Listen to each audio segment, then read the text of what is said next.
Nothing is more important to the success of a startup than the first 10 engineers you hire. That's why I started First 10. Hi, I'm Boris Epstein, CEO of First 10, and with me is my colleague, Alexis Munger. Hi. At First 10, we work with early founders to help build early engineering teams.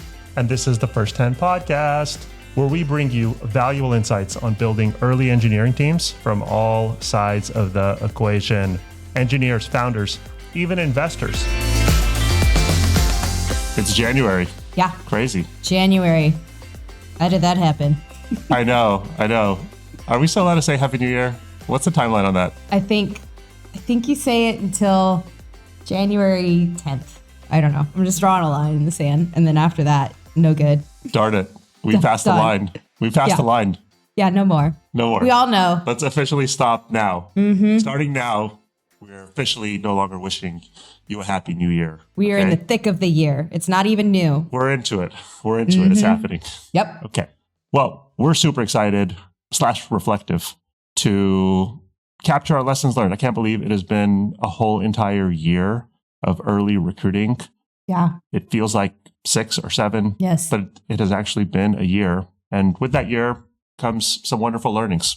And so it's kind of cool that we be able to compile some learnings, and it'll be fun to talk through them. Yeah, I'm excited. So we have many lessons that we've learned, but we have 6 lessons that we're very excited to share with everybody here. And so let's jump into them. I mean, it's been a wild year with a lot of, ups and downs and, twists and turns and all sorts of wonderful things to it. Yes. So it'll be cool to talk through them. So 6 lessons. We're going to start with 6. We'll go back and forth. Yeah. We'll end with 1, and then we'll recap for everybody here. Sounds good.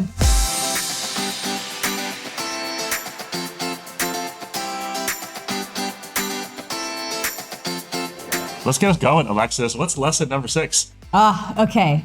So this is probably going to sound painfully obvious, but I'm just going to say it.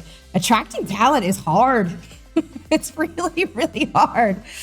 And I think, as we've kind of gone through this, we've interviewed several founders, early engineers through this podcast, through our, recruiter screens and talking to clients. And it is just darn hard, to say it bluntly. But I think, one of the things that I'm realizing is that, it might be beneficial for some founders, especially if you have not had experience in hiring before, to hire somebody who's like a fractional head of talent or an advisor, of which First 10 can do. But, you might not need a full-blown internal recruiter this early on, but someone who can advise you on all of this can really help you establish a process, can help you establish talent branding, compensation ranges, all these things that you don't even realize go into maybe hiring somebody that are super, super important. And so I think more and more as I'm coming to kind of work with all these companies, I'm really starting to value the importance of what recruiters can do for your company and our impact and what we bring to the table. And I think that, I just think that you need somebody that can really help you and advise you through what's basically really tough. And I think it's something hiring that is something that kind of gets oversimplified. I think most people, if they've never done it, don't realize all the ins and outs and what goes into it. And so if you've never done it before, one thing I'll say is attracting talent is super hard. Don't kid yourself.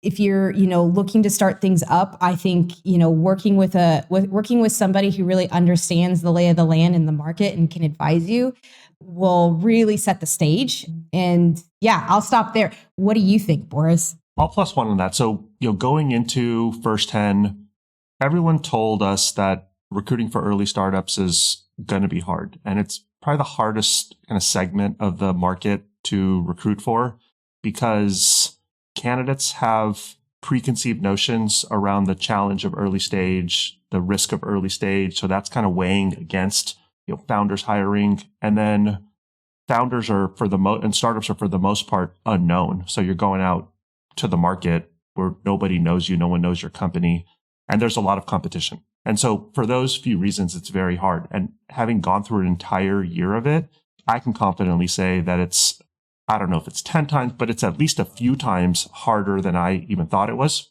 And I thought it was going to be hard. So what's interesting is seeing this through the lens of founders who also thought it was going to be, some founders thought it was going to be pretty easy. Some founders thought it was going to be tough, but they all kind of struggle in their own way with this.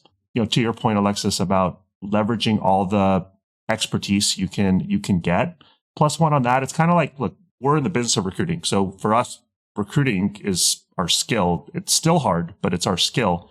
If I were to build a piece of software, I would feel like the idiot of idiots. Yeah. Because I don't know how to build software. So I would just be like, I don't know anything about what I'm doing.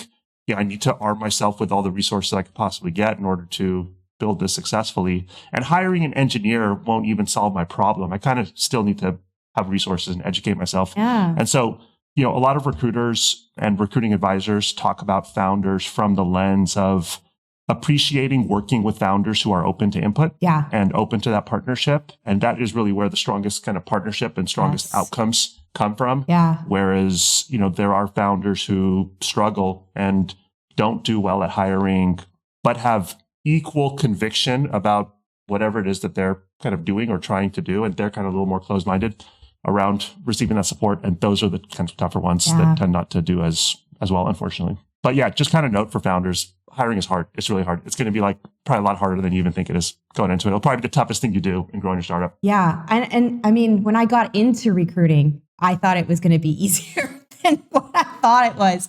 I've been in, whatever, I stuck around and I've been doing this now for over 10 years, but it's, it is a tricky thing. It is oftentimes one of those things where I think everybody thinks it's like, well, how hard could it be? And then you actually do it and you're like, wow, it's really hard.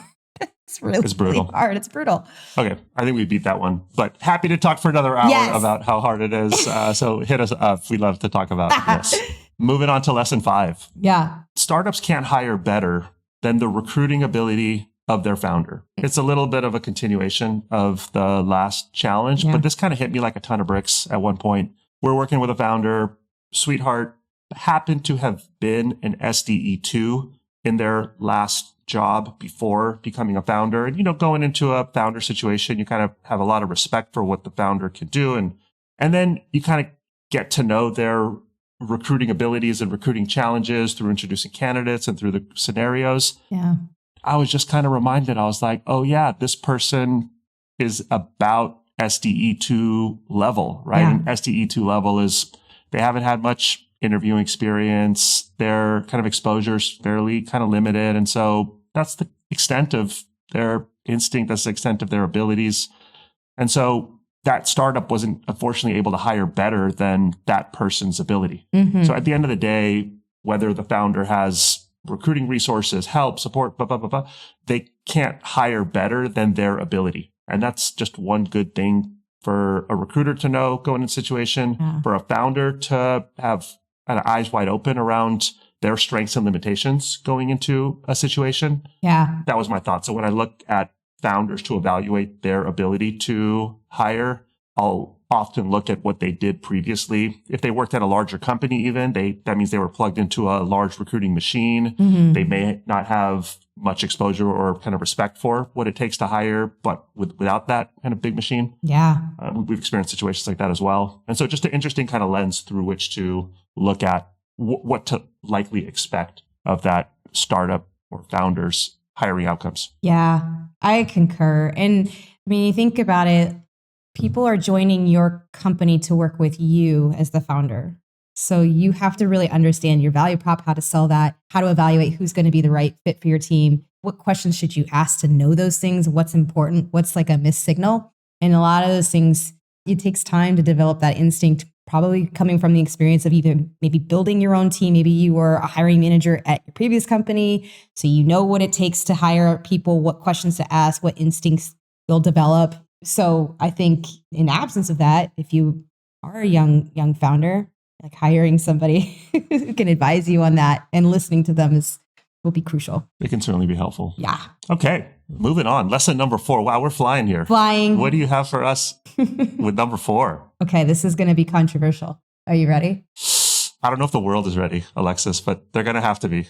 Okay. I don't care. I'm just going to say it. I think full stack engineer is a made up role. What? And I don't care. What? Yeah, you can fight me on it. I don't care. It is a made up role. Wait. And here's why I think that. You want to know why I think that? Yeah, because everybody is hiring for a full stack engineer. So I would love to hear why you think that. Have you ever done an intake for a full stack engineer where they weren't like, yeah, I want a full stack engineer, but I want them front end leaning or I want them back end leaning? Oh, yeah. Like if you really truly wanted somebody that covers the full stack, why do you need them to specialize or lean one way or the other? Shouldn't they just be like, generally good at all things, but not like super keen on one part of the stack versus the other? That's why I don't think it exists, because I've never truly heard somebody say, yeah, 50% back end, 50% front end. That's my takeaway from that. Right. Yeah. It's interesting that you say that. Having, been recruiting for a while, now that engineer that you're describing is called a full stack engineer. The same exact engineer actually used to be called a generalist. Mm-hmm. And so I think depending on, the way of the market, it'll be kind of called different things. But what's interesting about what you're saying is if you have 10 startups and every startup is building the same app, like if they're all building kind of basic, SaaS apps, for example, yeah, then you could say, okay, I want someone to be able to kind of, build from one end of my box to the other end of the box, so to say. Yeah. But every technology company is shaped in a slightly different way and it has, different components to it. Some are kind of basic kind of SaaS boxes. Many now have integrations into LLM providers. Many have data infrastructures kind of built out to them. Some need to kind of integrate into different external systems. Every technology company is a little bit different. And so and then add in all the different, languages and, components of what a tech stack can include. It's so hard. And to your point, kind of a little fugazi, right? To be able to just call it the full stack and say, oh, that's what we're looking for. Yeah. It's almost because every company's hiring for a full stack. Every engineer then is a full stack. Sure. Yeah. And every engineer is a full stack. And then what do you then do to differentiate between role types and engineer types? As you're saying that, I just thought of something funny. So I'm on a recruiter screen with somebody who's a quote unquote full stack engineer, right? And we're talking about, he's got on his resume, full stack engineer, right? Like all the buzzwords that you would look for full stack. And I started asking him, okay, like, well, what's your split? And he says 70-30 back end, all the stuff. But then he kind of casually admits, he's like, I really don't like doing the front end. I don't like it at all. And I'm like, in my mind, I'm thinking like, okay, you're doing what everybody else is doing too. Like you're quote unquote full stack. Fugazi, like here's my resume. I'm saying all the right things, but truly I'm a back-end engineer. And like, okay, I get it. Yeah.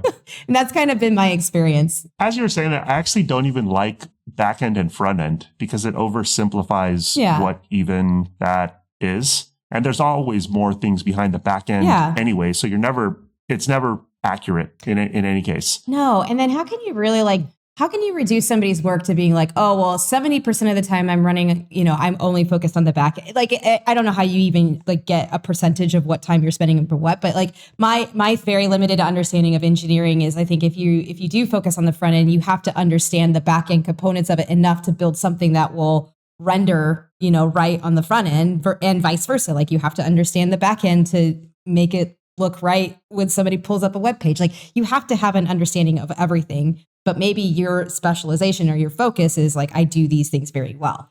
And I think that's fine. Like, I don't know that there's nobody out there that is like an expert in all the things. Like you're always going to have somebody who specializes in one thing, but has like some proficiency in these other things. And I think that's okay. But like, I think the expectation that somebody will truly run full stack or is like going to be good at all these things I see that a lot in interview processes and I see a lot of candidates get dinged for it. And it's just not the reality. That's what I see from with you on that. Interview feedback anyways. And I think we started to see this when everyone's building something in AI. And then so we started to see what was traditionally full stack as that kind of like little SaaS box be extended to start to include LLM and AI integration capabilities. And so we're like, hey, wait a minute. You're literally adding on multiple skill sets. But still calling it the same thing. We're going to call foul on that. Exactly. And I think candidates too are a little bit like, wait a minute, I have to know all of these things? Why? Like, Yeah. Like, huh? What? From a recruiter's perspective, Yeah. just for the world to know what we do, no matter what we hear as a title from the candidate or from the company side, we're going to double click into that. So from a company, we're going to want to know what's the product you're building, what's the technical makeup of that product, so we can kind of understand the box that you live in. Then we're going to want to understand how you organize your engineering team, who all exists on your team, and then who's building what. Yeah. And then we'll get to the open role. So when we then talk about the open role, we'll understand how that role kind of fits within the product environment that you're building, and the real kind of skills that are needed. We'll give you some feedback on how that maps to the market. Yeah. And then we'll figure out if either the title you have is the right title, or if we need to manufacture a new title to kind of better fit who you're actually hiring for. Then we do the same thing on the candidate side, right? We'll kind of double click into whatever it is you tell us to understand what you've built, where within the team you've built that. And then our goal is to match. You know what I think we should do? I just thought of this. I think we've done this actually in some cases, but it's not done every single time. But I think maybe we should start doing this every single time versus like before they even tell us what job search that they're looking for, just send us the take home. Send us what take home you're expecting somebody to complete, and we will work backwards and figure out who is going to be able to do this for you. Oh, I love that. I love that so much, because that makes me think of the startup. Yeah. And I love you, startup, if you're listening to this. The startup that looked us dead in the face and said, we want a front-end engineer. Yeah. And then like 2/3 of the interview is on back-end and systems design. And we're like, what? I love you. And you're not looking for a front-end engineer. You're actually not at all. No. And then we were on like some 3-month goose hunt for something. Yeah. That's what I think we really should say. Like, don't even tell me the title. Just send me the take home and we'll work backwards. I like that. I like that so much. Yeah. Be like, yeah, you're looking for this. Yeah. Or this is who in the market does this well. Yeah. I love that. I love that. We are clearly passionate about the full stack. Oh, yeah. First 10 is passionate about the full stack. Okay, we're moving into the home stretch. Lesson number 3. So let's recap. Lesson number 6, attracting talent is hard. Lesson number 5, startups can't hire better than the recruiting ability of the founder. Lesson number 4, full stack engineer is fugazi. It doesn't exist. Fight us on it. Okay, lesson number 3, another potentially controversial one, but the best talent for early startups is not on LinkedIn. They're just not on LinkedIn. No. Early startups tend to favor talent, let's call it within the 2 to 6, 2 to 7 years of experience range. Maybe some will skew a little higher, but let's say that 2 to 7 years of experience, 2 to 7 years of post undergrad or post master's experience. Now picture someone who just graduated from MIT. That person is, 21 years old, right? Picture someone who just graduated from MIT. All their kind of like, 10, 20 buddies that graduate from MIT, they're all kind of hanging out in SF and apartments, working at startups, chatting about startups, right? What's the likelihood that that person is logging into old and stodgy LinkedIn, which looks like eBay, versus, right? I mean, it does. I mean, it's true, right? I mean, it's been Microsoftized, or whatever you want to kind of call it, right? It's like Microsoft Word equivalent of like a website, right? Craigslist. Oh, Craigslist is better, right? I mean, it's kind of there, right? It's there, right? And so that person, when they're like, on Snap with their buddies, when they're, texting with their buddies, when they're kind of doing all that stuff, they're on Twitter, they're in like, Discord community and stuff like that. Just imagine like that person actually going onto LinkedIn. And if they do go on LinkedIn, they're going on like once a week. They're going on LinkedIn like at the same cadence that they check their like Chase bank balance. You know what I mean? Like they're like, it's like that kind of equivalent. We're like, I got to log in here and kind of do my thing and like, mine through these messages. And then I'm going to go back to like my actual world. Yeah. And so the best talent is just not on LinkedIn. No, I agree. And it's getting harder and harder to, I think, even using LinkedIn. I'm just going to rail on LinkedIn right now. Let's do it. Rail. But LinkedIn Recruiter, the amount of effort and work it takes to comb through people who are actually qualified or like even relevant to the keyword searches that you put in, they got to do something. It's getting tough out there. So I agree. I don't think they're on LinkedIn though. I really don't. Yeah. So good lesson learned and good to know for those that are hiring. And ripe for disruption. Very ripe. If anybody out there wants to like take this on, and I really think they should, Boris and I equally think that you should. We're happy to share more feedback. We're happy to rail. Okay. Lesson 2. Lesson 2. Candidates care a lot about stability right now. Again, maybe I'm pointing out a lot of obvious things, but I really cannot understate this enough. And so it really, to me, in my mind, it doesn't matter the type of candidates that you're hiring, right? So like, doesn't matter if you're trying to pull companies from FANG or even from other startups. Everyone is a bit risk adverse, given how volatile things have kind of been over the last few years. I think that the founders who are going to cut through all of this are the ones who are very open and willing to be transparent about their financials, their roadmap with candidates. They need to work harder, I think, to earn trust, because people are very, very skeptical. Nobody wants to, I think over the past couple of years, like people kind of had these, I saw this, it happened a lot actually on LinkedIn. You'll see like these updates and these posts about people who are like, yeah, I left my job 4 or 5 years, had great tenure there, went to a startup, didn't pan out. Now I got burned on the severance. Like there's stuff like that. And so people, I think, are really like risk adverse from moving right now. I think that if you're going to get around that, you really have to understand your value prop of the product that you're building, why it's important, why somebody should care about it, what you're doing as a founder to kind of make sure that you're paying attention to the financials, that you have a plan, for profitability later. I think I'm hearing that come up as like a pushback more and more. Not to say that people didn't do that before, but it seems like it is very much a question I have to answer right off the bat, where usually, before all of this, yes, it would come up for some people. There are certain engineers that just really love the business side of it, but I'm finding now everybody is interested in the business side of it, these things. Like I think the sentiment has changed a lot in the last year. Yeah, I could see that. I think stability is a good headline value for candidates. Yeah. And I like the way that you put that, because there's kind of like two parts of a market. There are those that are working in whatever jobs they consider to be stable. And it's predominantly that like kind of big company mentality, or that person that's looking to work at the big company and they believe that staying there or moving there is what's going to equate to stability. And they have a massive aversion against something earlier stage unless they're able to confirm all the different stability things that are important to them, like you said, business and this and that. And from that lens of the world, bigger company equals more stable. Yeah. I'll share kind of just one example. There's this candidate that we're working with who's really excited about joining early stage. And this person happens to have had history at Apple, and this person's talking to their mentors at Apple, and the mentors are telling this person to be careful about the risk of joining a startup and to make sure that they get a lot of equity if they join to make up for the risk. And I was talking to this person and I'm like, what actual risk are you talking about? Like the risk of the startup not working out, but you're like really good at what you do. So like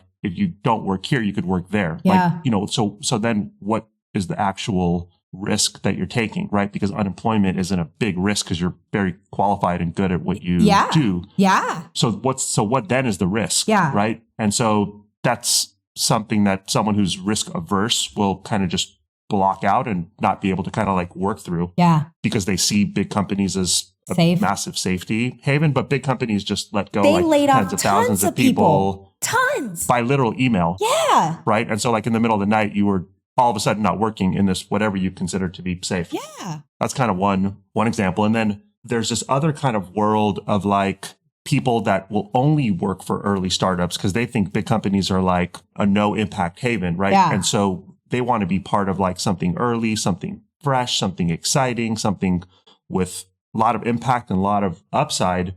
And they also value stability, but they value stability more from the lens of being part of a team that's building something exciting, that's serving some kind of a mission. And they see that as pretty darn stable because it's towards some very exciting, ambitious outcome. And they're not like their day-to-day doesn't look the way that first risk-averse person thinks it does. Like they're not sitting around like kind of, like waiting for the ground to fall out from under them. It's not like that. They're kind of going into work like we at First 10, right? We're kind of like on a mission, right? To build great early engineering teams. We're like a small team. We're like 4 people. There's like no infrastructure here, right? No. But it feels like you're part of something, and it feels like there's some real sustainability to it because we're working towards it. And so I think stability is the headlining value, but it's just kind of experienced in different ways. What is stability to that person? What does that mean? Because I think you're absolutely right. Like the people that we saw getting laid off at like a really high clip this past couple of years, big companies. Like that's the thing that I would be scared of,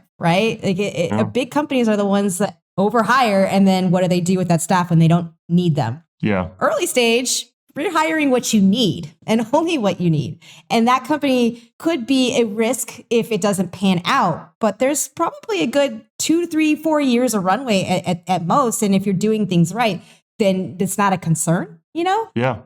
Think about the risk of working. Let's take AI for a second, right? Yeah. AI, there's a lot of people that believe, and I believe this, that AI is a mega trend. And we're at the very early stages of that. And so if you don't start to develop experience with AI, either using it or building it, you're going to very quickly become antiquated in your working profession. Now imagine the risk that someone who works at a big company is taking by continuing to not invest in building AI, right? And so we talk to candidates, right? And these candidates are considering jobs with early AI startups, for example. And if they haven't touched AI in 2 years, they're not. That's the equivalent of not having touched the internet after the internet's been out for 2 years. Now think about the risk that that person is taking and how unstable that person's future. Yeah. I would not bet on that person's future, unfortunately. And so just think about that for a second. Yeah. People don't think about what happens after you leave your company, right? Like you just kind of assume you're there forever. I don't know why, because I mean, every day I go on LinkedIn, I see people's stints. Most people leave their jobs between 2 and 4 years. And then there's like the outliers that stay, you know, like past 5. But like nobody, I don't think people kind of think through what are the skills and the experience that I'm gaining that I will then make myself more marketable for the next role. And like that could be, you know, maybe you do find yourself in a layoff situation and now you're forced to interview, or maybe you want to go out there and start looking at what's new. And what I see time and time again is that the skill sets that are most valued from like smaller startups, you don't get them from staying at a huge company for a really long time. Yeah. If you're a candidate, consider opening up your perspective a little bit. Yes. Many candidates are very kind of sure about what they want to do next, but just consider opening up your perspective. And we're a good resource because we talk to 5 to 10 candidates a day, right? And so multiply that times our team. And there's quite a bit of perspective that then comes through. And so love talking about this type of stuff. Happy to kind of share more about either validating your view of the world or, potentially sharing, some different ones that might help with your calculus. Yeah. Okay. Drum roll. Here we are. Yeah. In mid-January with our top lesson from 2024 for 2025. Passion for product and domain is as important as your actual skill and abilities. Yep. That was a major lesson learned. That was a very valuable lesson learned. And because I come into the world of recruiting thinking more of that skill is what a company hires for. And it is. And companies do need the skill in order for that person to, be qualified to do the job. But a person who has the skill to do the job, absent of the passion for the product, absent of the passion for the domain, is a near always disqualifier, at least at startups. Maybe at a big company where there's like a rinse repeat interview process and they almost don't even know your name, but are ready to hire you. At an early startup, you have to be passionate about the product. You have to be passionate about the domain, almost to equal degree of the founder. Yeah. That's what we've learned to net success in early startups. So founders that are hiring and building early engineering teams, you probably already look for a candidate's passion and interest in what you're building. If you're not, consider raising that up. If you hire over exclusively for skill and abilities and miss the passion part, you're probably going to see talent either dog it or turnover. Yeah. Candidates that are considering early startups, you probably already intuitively need to know you need to kind of like whatever it is that they're building. Yeah. But make sure you really do like what the company is building. Make sure you're really interested in the domain. Yeah. Because the founder's going to expect you to be into it and not 9 to 5 into it, but 669 Yeah. into it. No, 666. What was that? 996. From 9 to 6 days a week, right? You're going to kind of have to be that level of into it to kind of fit well with what will likely require of that startup to be successful. Yeah, I think that probably feels like a huge ask of somebody to just be like heads down working on a startup. But that's the thing is like if you care about it, it won't feel that way. Yeah. That's why they want you to care. Yeah.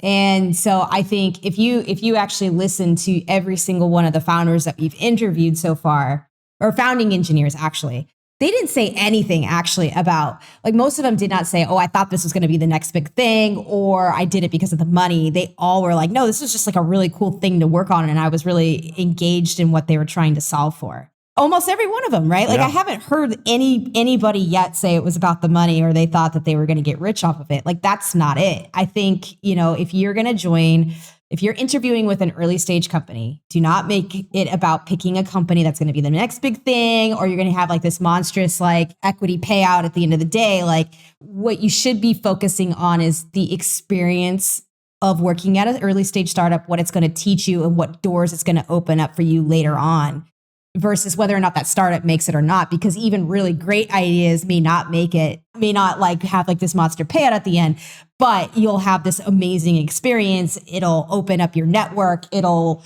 open up other doors for you later on in the future. And I think that's the thing you should care about. Yeah, I agree with you. And I just want to bring back up and reappreciate a founder that we worked with, who I know we had a little bit of challenge with, but who really was guided by the North Star of passion for product and passion for space, to the point where we were like, yo, the people you're hiring aren't the founder that you are. Yeah. Right. Like we were like, what is up with you?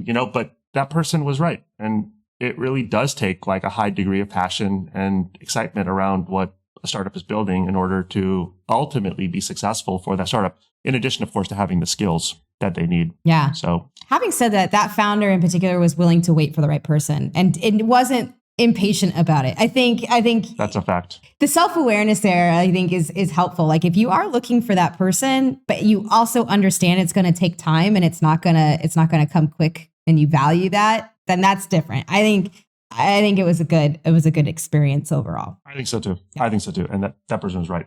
So that was our final lesson. And so let's recap our 6 lessons, our 6 very valuable lessons that we worked very hard to learn, that we're just sharing here with you all for free. So you better appreciate it and send us thank you notes and, wonderful things. But let's recap. So lesson 6, attracting talent is hard. Yes.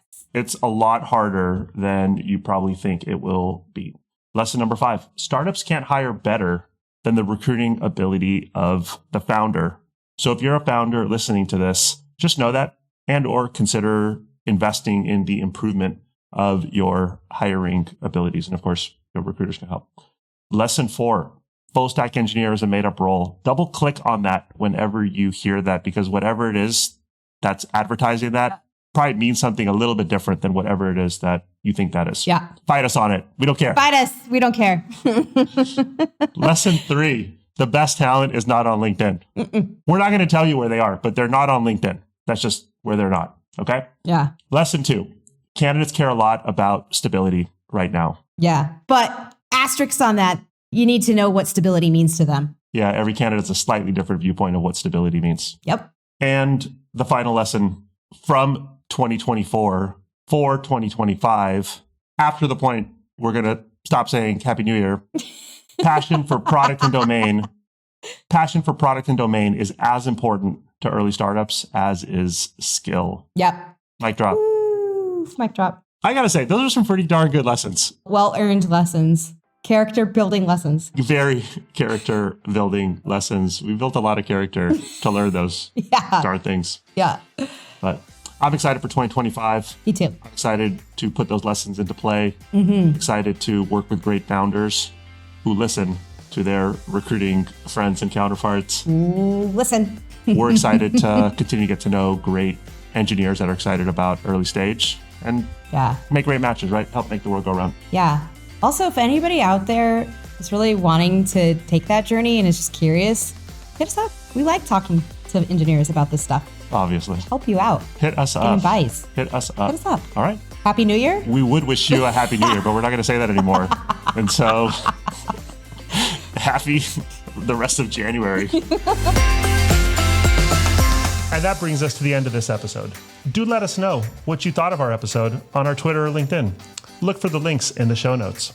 Both Alexis and I are not professional podcasters, as I'm sure you could tell.